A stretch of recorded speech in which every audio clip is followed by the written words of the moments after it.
네, 6월의 첫 번째 주말 앞두고 있습니다. 금요일 오늘 밤 미국 증시 체크포인트 함께 하시죠. 오늘 첫 번째 체크포인트부터 살펴보겠습니다.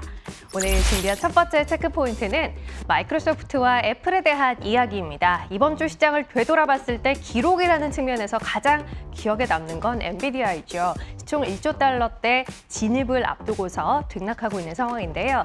엔비디아 이외에도 마이크로소프트 그리고 애플 역시 새로운 기록을 향해 올라가고 있습니다. 일단 애플부터 보면 간밤 주가 180달러대의 거래를 마쳤습니다.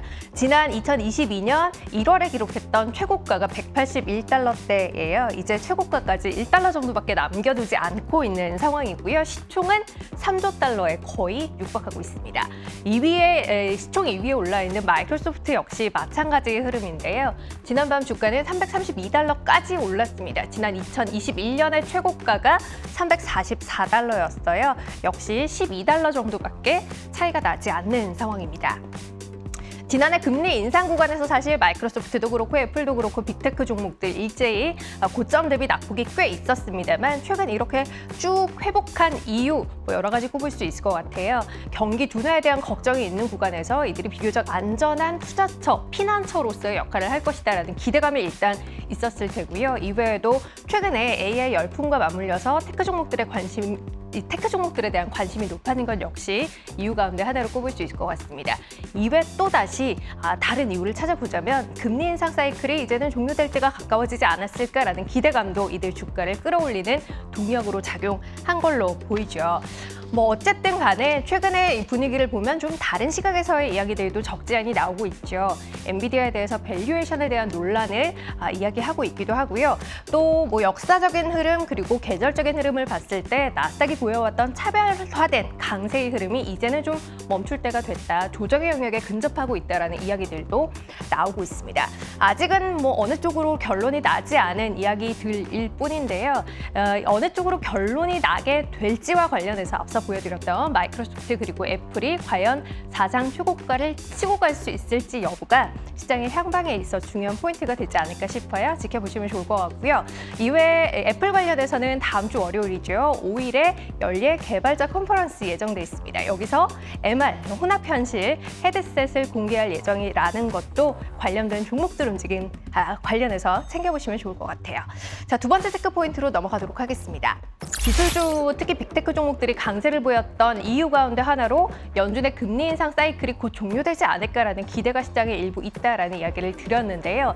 관련해서 오늘 밤에 보셔야 할 지표 하나 있습니다. 고용보고서가 발표되죠. 5월 수치입니다. 미국의 5월 비농업 부문 고용자 수는 전달 기록했던 25만 3천 명에서 이번 달 발표되는 5월 수치 18만 명으로 크게 줄어들 걸로 예상이 되고 있습니다. 다만 그간의 지표 추이를 봤을 때 CNBC, 마켓워치 등에서는 예상을 크게 뛰어넘는 서프라이즈한 결과가 나올 수도 있다라는 이야기를 하고 있는데요. 실제 지난해 1월부터 쭉 발표됐던 16번의 지표 발표에서 총 13번의 서프라이즈한 결과가 나왔던 바 있습니다. 기대를 뛰어넘는 결과가 13번이나 있었다라는 건데요. 때문에 이번에도 기대보다 높은 수치가 나올 수 있지 않을까라는 전망들도 하고 있습니다. 만일 이 시장 예상을 뛰어넘는 탄탄한 수준의 고용이라는 결과가 나올 경우 시장은 이에 대한 해석을 좀 여러 가지로 할 수 있는데요. 일단 긴축을 견뎌낼 수 있을 만큼 우리 경제가 탄탄한 힘을 갖고 있구나라는 좋은 의미로 해석을 할 수도 있고요. 또 반대편에서는 여전히 스티키한 물가를 잡기 위해서 좀 더 긴축을 해도 경제가 버티겠구나. 그러니까 우리는 조금 더 금리를 인상해야겠구나라는 생각을 연준이 할 수도 있겠구나라는 생각을 시장이 할 수도 있을 거라는 겁니다. 어느 쪽 논리를 택하게 될지는 시장의 분위기를 일단 오늘 밤 확인하셔야 할 것 같고요. 연준의 정책 방향 관련해서 이 고용지표 안에서 중요하게 보셔야 할 건 바로 시간당 임금입니다. 임금을 봐야 하는 이유는 지금 보시는 표에 나와 있는데요. 고용 비용, 그러니까 임금과 코어 PC 인플레이션의 상관관계, 그러니까 물가의 움직임과의 상관관계가 굉장히 크다라는 겁니다. 최근에 임금의 흐름을 보면 다음 표 확인하실 텐데요. 증가율 자체가 좀 둔화되긴 했습니다만 그럼에도 절대적인 수준 봤을 때 굉장히 높은 구간에 위치해 있다는 것 확인하실 수 있습니다. 오늘 밤 발표되는 5월 수치에서 실제 임금이 어느 정도 위치에 점을 찍게 될지 중요하게 보셔야 할 것 같습니다.